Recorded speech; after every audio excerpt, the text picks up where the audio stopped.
तो हेलो दोस्तों, स्वागत है आप सभी का मेरे यूट्यूब चैनल रघुवीर रावत ब्लॉग में।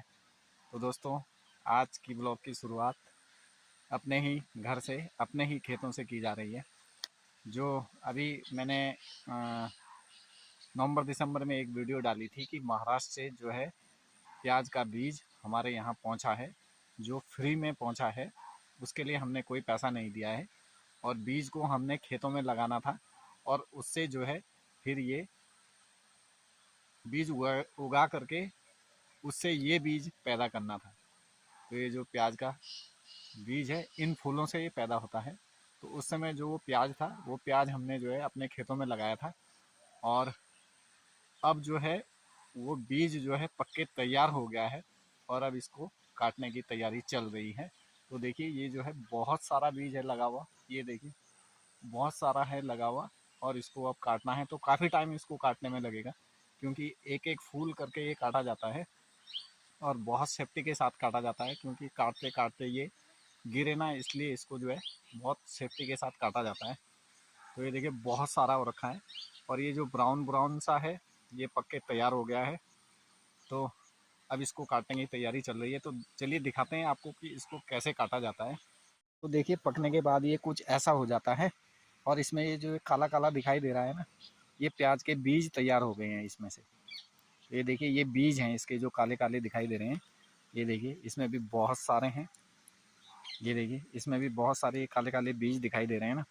तो ये अब इसमें बीज तैयार हो गया है। तो इसको बहुत सेफ्टी के साथ काटा जाता है, क्योंकि अगर इसमें ज़्यादा इसको इधर उधर करेंगे तो इसका ये जो है ना बीज झड़ जाएगा। तो इसको बड़े आराम से फूल को पकड़ के और खट से ऊपर से काट दिया जाएगा। एक तुरंत उसको थैले के अंदर डाल दिया जाता है, जिससे अगर वो झड़ेगा भी तो थैले के अंदर ही झड़े। तो इसलिए जो है बहुत सेफ्टी के साथ इसको काटा जाता है। और ये बीच बीच में ये ब्राउन ब्राउन जो दिखाई दे रहा है ना, भूरा भूरा सा, ये सारा रेडी हो रखा है काटने के लिए। तो पूरा बीज ये पक के तैयार हो गया है ये।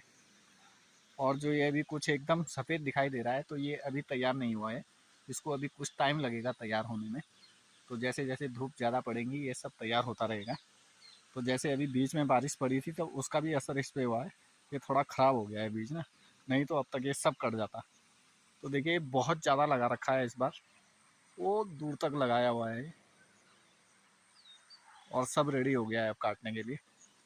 तो अब इसकी कटाई चल रही है और बाद में फिर इसको सुखाना पड़ेगा। काटने के बाद इसको जो है 10-11 दिन तक सुखाना पड़ेगा, जो ये बिल्कुल करारा हो जाए, जो बिल्कुल हाथ से दबाने से ही इसके बीज निकल जाए, इसको इतना सुखाना पड़ेगा। तो सुखाने के बाद जो इसको इसका बीज निकालने के लिए ना मशीन आएगी, जैसे गेहूँ निकालने के लिए मशीन आती है, ऐसे ही इसका बीज निकालने के लिए मशीन आएगी और फिर इसका बीज निकाला जाएगा। तो ये काफ़ी मेहनत का काम भी है, लेकिन काफ़ी अच्छा मुनाफे का सौदा भी है। और 250 से 300 रुपये किलो के आसपास इसका बीज जो है बिकता है। तो ये बहुत अच्छा सौदा भी है। तो इसके बीज से एक तो जो है तेल भी निकाला जाता है, जो प्याज का तेल होता है वो भी इनके बीजों से ही निकाला जाता है। और दूसरा, इनके बीजों का कुछ उपयोग दवाई के रूप में भी किया जाता है, कुछ मेडिसिन भी इसकी बनाई जाती है, तो उसमें भी इसका उपयोग किया जाता है। तो ये देखिए बहुत ज़्यादा है इस बार लगाया हुआ। तो देखते हैं इस बार कितना प्रॉफिट इसमें होता है। वो तो जब इसको बीज निकाल के तैयार हो जाएगा उसके बाद ही पता चलेगा इसमें कितना प्रॉफिट हुआ है इस बार।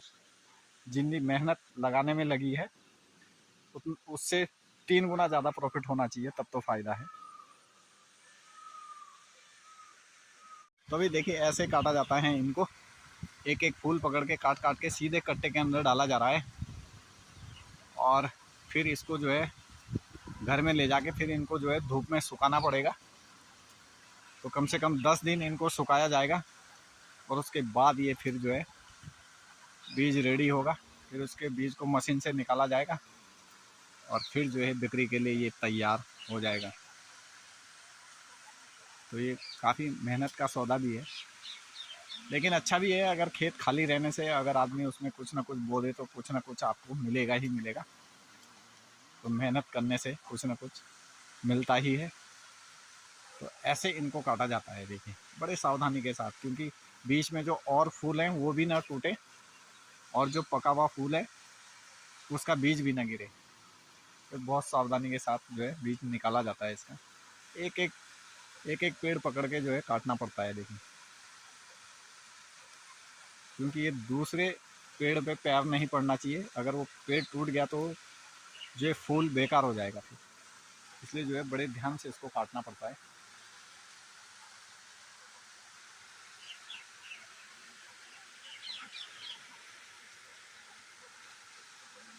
और यहाँ के काट दिए हैं, तो अब थोड़ा आगे कट्टे को रख दिया है, अब यहाँ से इनको निकाला जाएगा।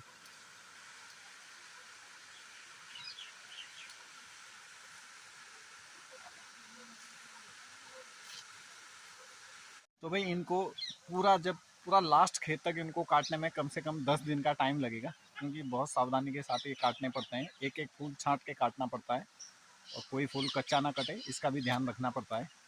तो बिल्कुल जो ये ब्राउन भूरे भूरे दिखाई दे रहे हैं बीच में, ये सब रेडी हैं। तो पहले इनको काटना पड़ेगा और फिर उसके बाद जो ये अभी वाइट दे रहे हैं ना, ये भी तैयार नहीं है। ये ब्राउन है जो ये तैयार हो गया है, और जो ये वाइट है ये तैयार नहीं हुआ है। तो ये जो है जैसे ब्राउन कटेगा उसके 2-4 दिन बाद ये भी तैयार हो जाएगा। तो कम से कम इतने बीज को इकट्ठा करने में 10 दिन तो लगेंगे ही लगेंगे, मान के चलिए कि 10 दिन लगेंगे, और 10 ही दिन इनको सुखाने में लगेंगे। तो अभी काफ़ी टाइम है इनको तैयार होने में। बस एक बार ये खेत से कट के निपट जाएं तो उसके बाद तो कोई दिक्कत नहीं है। फिर तो ये है कि घर में इनको सुखाना ही होता है धूप में, फिर ज़्यादा दिक्कत नहीं होती। दिक्कत सिर्फ अभी होगी इसको काटने में, क्योंकि ये बहुत सावधानी से काटना पड़ता है।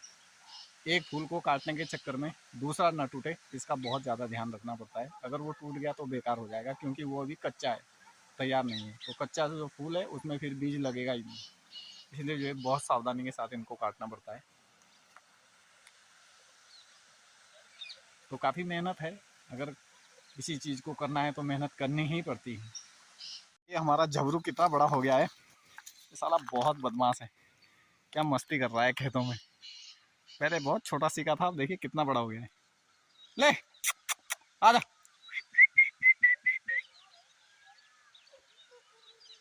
बहुत मस्ती करता है साला। देखिए ये हमारा तिमलू का पेड़ है, इस पे देखिए कितने गुच्छे के गुच्छे तिमलू लगे हुए हैं, और इनको हम खाते भी हैं नमक के साथ मिला के। बहुत अच्छा और बहुत टेस्टी ये लगता है। ये देखिए बहुत सारे लगे हुए हैं पेड़ों पर, देखिए कितने सारे हैं लगे हुए। तो चलिए भाई एक तोड़ लेते हैं और एक खाएंगे अभी तोड़ के। तो नमक तो अभी तैयार है नहीं, ऐसे ही खा लेंगे। तो देखिए ऐसा दूध इसके अंदर से निकलता है, ये देखिए ये इतना दूध है इसमें, ये देखिए। अगर आप इसको ऐसे भी खाएंगे तो इससे कोई दिक्कत नहीं है, इसके दूध से कोई दिक्कत नहीं होती। तो ये खाने में बहुत टेस्टी लगता है ये। और देखिए ये अंदर से ना ऐसे दिखाई देता है, और नमक के साथ मिला के ये बहुत टेस्टी लगता है। लेकिन मैंने नमक तो इसमें मिलाया नहीं, मैं तो ऐसे ही खा रहा हूँ, ये ऐसे ही अच्छा लगता है। और बहुत पौष्टिक होता है, बहुत अच्छा होता है सेहत के लिए। हाँ, बहुत स्वाद लग रहा है, काफ़ी टेस्ट है इसका। तो आइए, हमारे यहाँ तिमलू खाने के लिए सब तैयार हो रखा है इस टाइम। तो देखिए भाई खेत से काट कर यहाँ घर के आंगन में इसका ऐसे ढेर मार रखा है सुखाने के लिए। इतना ये ऐसे ढेर मारा हुआ है क्योंकि ये अभी इकट्ठा कर दिया है, अब धूप तो है नहीं, तब इसको इकट्ठा कर दिया है और चादर से अब ढक देंगे। और सुबह जैसे धूप आएगी फिर इसका चादर हटा देंगे, और फिर ये पूरे दिन भर धूप में सूखता रहेगा। तो देखिए ये फिर सूख के जो एकदम करारा हो जाएगा और उससे फिर बीज निकाल दिया जाएगा। तो ये काफ़ी मेहनत का काम भी है। तो अभी तो बहुत है खेतों में पड़ा हुआ, अभी तो ये थोड़ा ही लाए हैं, कुछ ये है और कुछ यहाँ पर ढेर मार रखा है, ये पूरा ढक दिया है अब। तो बहुत सारा है अभी काटने के लिए, और अभी काफ़ी टाइम लगेगा, काफ़ी मेहनत करनी पड़ेगी। तो मेहनत का फल भी बहुत अच्छा ही मिलेगा। कुछ ही दिनों में बस ये हमारे जो आड़ू हैं ना ये लगे हुए, ये भी तैयार हो जाएंगे खाने के लिए। तो ये हल्के हल्के इसका कलर बदलने लग गया है, तो जब ये हल्का हल्का लाल हो जाएगा तो समझो ये खाने के लिए तैयार हो गया है, और बहुत ही टेस्टी है, बहुत मीठा लगता है। बस फिर हमारा काम क्या है, नमक मिर्च का कटोरा लाओ, सिलबट्टे का पिसा हुआ, और इसको छील के काटो और नमक मिर्च मिलाओ और आराम से बैठ के खाते रहो। बहुत सारे आड़ू हैं आए हुए इस बार, तो खाने में बहुत ज़्यादा मज़ा आएगा भाई। एक ही टहनी में कितने सारे हैं लगे हुए। बड़े बड़े गुच्छे हो रखे हैं आड़ू के, बहुत मोटे मोटे आड़ू हो रखे हैं। दोस्तों आज की वीडियो में मैंने आपको दिखाया कि जो प्याज का बीज हमने पहले लगाया था नवंबर दिसंबर में, जो मैंने आपको दिखाया था वाइट रंग का प्याज था, इतना बड़ा बड़ा प्याज था वो, वाइट रंग का था। तो वो हमने खेतों में लगाया और वो इतना बड़ा हो गया और उसके बीज तैयार हो गए हैं। तो आजकल बीज की कटाई चल रही है और जब उसका बीज मशीन से निकालेंगे तो वो भी मैं आपको वीडियो दिखाऊंगा कि इसका बीज कैसे निकला है और कितना निकला है और कितने पैसे इसके हमको मिले हैं, वो भी मैं आपको बताऊंगा बाद में। तो आज के लिए बस इतना ही मेरे दोस्तों। सब्सक्राइब जरूर करिए मेरी वीडियो को, लाइक कीजिए, कमेंट कीजिए और बताइए कि आपको ये वीडियो कैसे लगी। हम जो अपनी खेती करते हैं इससे कुछ ना कुछ हमें ज़रूर मिलता है, तो इसलिए आप लोगों से भी निवेदन है खेती करिए और पैसा कमाइए। तो इसी शब्दों के साथ आप सभी लोगों का बहुत बहुत धन्यवाद।